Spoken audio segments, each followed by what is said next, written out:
Kevin Henry with Dental Economics and Dental Assisting Digest. Here today in Nashville at the AADOM meeting, talking to my friend Judy Kay.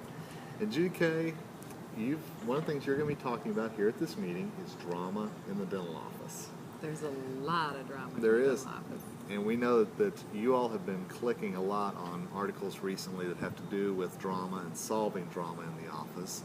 So what are some tips, some things that you're seeing out there about drama and how to solve it in the practice? Well, I think one of the things that I see is I think sometimes we create our own drama in the practice when we think that our team has to be the best of friends, that they have to be buddies and pals outside of the office instead of just respect and work together. I think we spend so much time worrying about how everybody feels about each other, and sometimes we can actually bring out the drama by asking, are you okay? Is everything all right? And I think we create monsters when we really don't need to. I think drama is so important to address before it gets escalated, though, and talk about what our expectations of behavior first, and then try to bring the drama back down.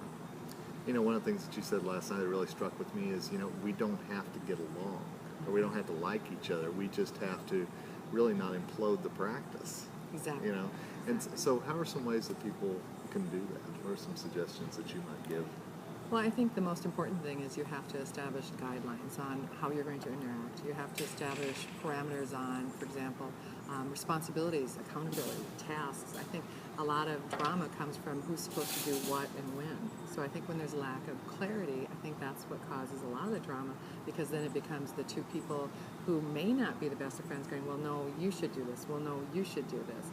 And I think once the management or the leadership, I call them the we team, gets things resolved and really sets a clear example of what they expect, I think that takes away a lot of the drama.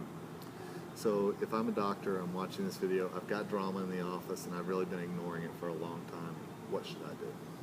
Well, you should call me. Well, of course. Hello. Of course that. Well, I would sit down with whoever has the drama. I would sit down and not one-on-one with, but the entire, if there's 2 or 3 people involved, sit down with the 2 or 3 people involved and talk about it and just say, here are my expectations as your doctor, as your leader, is you need to be able to respect each other. You need to be able to work with each other. It's not about whether you like or dislike that person. And if this is a place that you want to work, I expect you to have a professional attitude. And then set the standard and talk about it and ask if they are able to do that. If they're not, then that's not the place for them to work. If they can't get beyond that negative relationship with that employee, you're going to have drama for as long as you have that employee. And if I'm an assistant or hygienist in the middle of drama, what should I do? Well, the first thing you should do is you should not let it escalate. We have this sense of being nice where we don't address something and then we explode, where it's out of anger versus care and concern.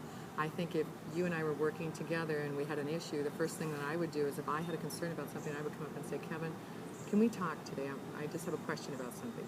And schedule some time so I don't do a flyby where I just drop what it is that I'm thinking. And we can actually have a conversation.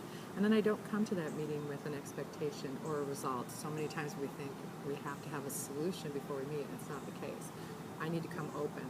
And then I would say, Kevin, I wasn't quite sure what happened today. It didn't feel right for me. Can we talk about when this happened today? Instead of saying, you did this, or you did that, and pointing the finger. That way it gives you the opportunity to share with me where you're coming from. And in most cases, it's not going to be anything near what I assumed. And then if it's a concern, then you and I will talk about how it is that we can work together in the future. What would be a good resolution for both of us? Okay. If we can't resolve it, we take it to the we team. Okay. And that's a good thing. Yeah.